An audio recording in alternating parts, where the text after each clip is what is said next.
పెద్దలు గౌరవనీయులు పవన్ కళ్యాణ్ గారిని మాట్లాడవలసిందిగా కోరుతున్నాను.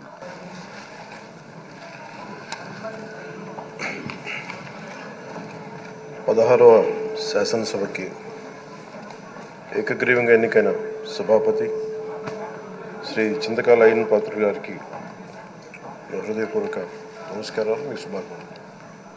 ఇది నేను మొదటిసారి అసెంబ్లీలోకి అడుగు పెట్టడం. ఇలాంటి సుదీర్ఘ రాజకీయ అనుభవం ఉన్న దాదాపు 7 సార్లు ఎమ్మెల్యేగాను, ఒకసారి పార్లమెంట్లో అడుగుపెట్టిన మీకు, Panchayati Raj, technical education, forest, R&B అనేక మంత్రిత్వ శాఖల్ని సమర్థవంతంగా నిర్వహించిన మీకు ఈ సభాధ్యక్షుడు, ఈ స్పీకర్ స్థానంలో కూర్చోవడం నాకు చాలా ఆనందంగా ఉంది. ఇన్ని దశాబ్దాలు ప్రజలు రాజకీయ జీవనంలో ప్రజలు మీ వాడి వేడి చూశారు.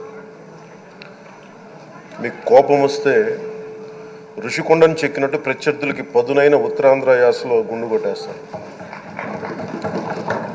ఒకటే బాధేస్తాం సార్, ఇకపైన మీకు తిట్టే అవకాశం లేకపోవడం. కానీ ఇక మీద సభలో ఎవరు తిడుతున్నా దాన్ని ఆఫ్ చేసే బాధ్యత మీ చేతిలోనే ఉంది. మీరే మైక్ ఆఫ్ చేయాలి.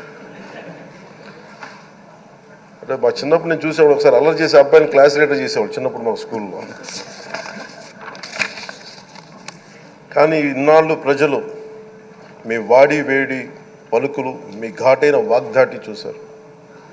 ఈ రోజు నుంచి రాష్ట్ర ప్రజలు మీ హుందాతనం చూస్తారు.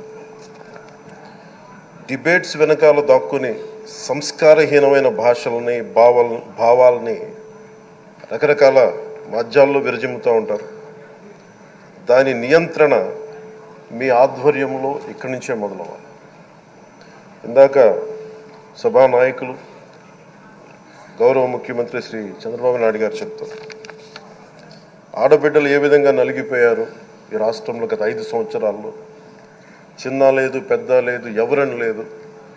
ఎవరన్నా సరే ఒక మాట మాట్లాడితే వాళ్ళని వ్యక్తిగతంగా దూషణ, సోషల్ మీడియాలో వాళ్ళని క్యారెక్టర్ అసాసినేట్ చేయటం, వాళ్ళు పెద్ద నాయకులు కావచ్చు, కార్యకర్తలు కావచ్చు, లేదా వాళ్ళకి ఎదురు తిరిగి ఒక ఒపీనియన్ చెప్పి ఎవరైనా సగటు మనిషి కూడా కావచ్చు, అది ఇక్కడతో ఈ రోజు నుంచి ఆగిపోవాలి అధ్యక్ష. అది మీ ఆధ్వర్యంలోనే మొదలవ్వాలి. గత ప్రభుత్వం తాలూకు సభ జరిగిన విధానం చూస్తే ఈ వ్యక్తిగత దూషణ ఇవన్నీ చాలా ఇబ్బంది పెట్టే ప్రజలు. ఈ రోజున వాళ్ళకి 11 సీట్లకు పరిమితం అయ్యారు, ఈరోజు లేరు, ధైర్యం లేదు వాళ్ళకి. విజయాన్ని తీసుకోగలిగారు కానీ ఓటమిని కూడా ధైర్యంగా కూర్చుకునే వాళ్ళకి స్థాయి లేదు, వాళ్ళకి పారిపోయారు ఇక్కడి నుంచి. భావంలో ఉండే తీవ్రత భాషలో ఉండాల్సిన అవసరం లేదు. భాష మనుషుల్ని కలపడానికి కానీ విడగొట్టడానికి కాదు. భాష విద్వేషం రేపడానికి కాదు, పరిష్కరించడానికి. ఎంత జటిలమైన సమస్య అయినా, భయంకర సమస్య అయినా చర్చల ద్వారా పరిష్కరించుకోవడానికి కానీ వివాదం సృష్టించడానికి కాదు. ఈ సభ ఉన్నది అందుకు. కానీ మనం చూసింది వాళ్ళ దగ్గర నుంచి బూతులతోటి, వ్యక్తిగత దోషులతోటి రాష్ట్ర పురోభివృద్ధిని ఆపేశారు. అలాంటి సభ కాకుండా ఇందాక మన పెద్దలు శ్రీ గౌరవ ముఖ్యమంత్రి చంద్రబాబు గారు చెప్పినట్టుగా ఇది భవిష్యత్తుకి ఇది ఒక ప్రమాణం అవ్వాలి. 2047 వరకు ఇంత అద్భుతమైన స్థానంలో మనకి ఆంధ్రప్రదేశ్ తెలుగు జాతి ఉన్నత స్థాయికి వెళ్ళాలంటే ఈరోజు మనం వేసే ప్రతి అడుగు అది భవిష్యత్ తరాలకు ఒక నిర్దేశక ఒక టచ్ స్టోన్గా ఉండిపోవాలి, ఒక గిట్ రాయిగా ఉండిపోవాలి. ఈ రోజున ఈ సభలో ఉన్న గౌరవ సభ్యులందరూ చట్టాలు చేయడానికి ఉన్నారు, చట్టాలు ఉల్లంఘించడానికి కాదు. విభేదించడం అంటే ద్వేషించడం కాదు, వాదించడం అంటే కొట్టుకోవడం కాదు. ఇవన్నీ విభేదించడం, వాదించడం ఇవన్నీ ప్రజాస్వామ్యానికి చాలా మౌలికమైన పునాదులు. ఆంధ్రప్రదేశ్ ఆవిర్భావం జరిగి అసలు భాషా ప్రయుక్త రాష్ట్రాల ఆవిర్భావమే మన ఆంధ్ర రాజ్యంతో మొదలైంది. అమరజీవి పొట్టి శ్రీరాములు గారి బలిదానం మీద మన రాష్ట్రం పుట్టింది. 56 రోజులు తిండి తిప్పలు తినకుండా నరకం అనుభవిస్తూ ఆయన బలైపోయారు. ఆయన మరణానికి చేరువవుతూ ఆమరణ నిరాహార దీక్ష చేసిన ప్రతిరోజు మనకి దాదాపు ఈ సుదీర్ఘమైన 6 దశాబ్దాల కాలం 1.5 సంవత్సర కాలం అంటే ఆయన ప్రతిరోజు చావుకు చేరువవుతూ భోజనం లేకుండా ఆయన గడిపిన ప్రతిరోజు మనకి 1.5 సంవత్సర కాలం. అలాంటి నేపథ్యంలో అలాంటి మహోన్నతుడు శ్రీ పొట్టి శ్రీరాములు గారి త్యాగాన్ని కనుక మనం ఈ సభలో ప్రజా సంక్షేమం కోసం మాత్రమే చర్చలు జరగాలి, వాదోపవాదాలు హద్దులు దాటకుండా ఉండాలి, వ్యక్తిగత దూషణకి తావివ్వకుండా ఉండాలి. అలా కాకుండా గత ప్రభుత్వం లాగే ఈ సభని తిట్లకి బూతులకి కొట్లాటకి వాడితే ప్రతి నిమిషం పొట్టి శ్రీరాములు గారి బలిదానాన్ని అవమానం చేసినట్టే.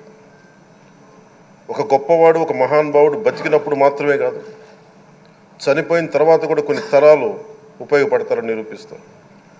అలాంటి కోవకు చెందిన మహానుభావులు ఆంధ్ర రాష్ట్ర సృష్టికర్త, భాషా ప్రయుక్త రాష్ట్రాలకు శ్రీకారం చుట్టిన ద్రష్ట, అమరజీవి శ్రీ పొట్టి శ్రీరాములు గారి స్మృతిలో ఒక విలువలతో కూడిన ఒక సత్సాంప్రదాయాన్ని తెరలేపుతూ మీ ఆధ్వర్యంలో ఈ సభ జరగాలని, ఈ 5 ఏళ్ల ప్రజాప్రస్థానంలో ఈ విలువైన 5 ఏళ్ళు రాబోయే తరానికి గొప్ప భవిష్యత్తునిచ్చేలా, అన్నం పెట్టే రైతుకి, కౌలు చేసుకునే రైతుకి, రైతు కూలీకి అండగా ఉండేలా, మహిళలకి భద్రతతో పాటు ఉన్నత స్థాయికి ఎదిగేలా, ప్రభుత్వ ఉద్యోగులకి భద్రత కల్పించేలా, పశువు పక్షి ప్రకృతి సర్వజనులందరికీ కూడా మతాలకి ప్రాంతాలకి అతీతంగా సుభిక్షంగా అభివృద్ధి పదంలో ఆంధ్రప్రదేశ్ ఆంధ్ర రాజ్యం అద్భుతమైన ప్రగతి సాధించేలా ఈ చర్చలు సాగాలని కోరుకుంటూ, సభాపతి అయ్యన్న పాత్రుడి గారికి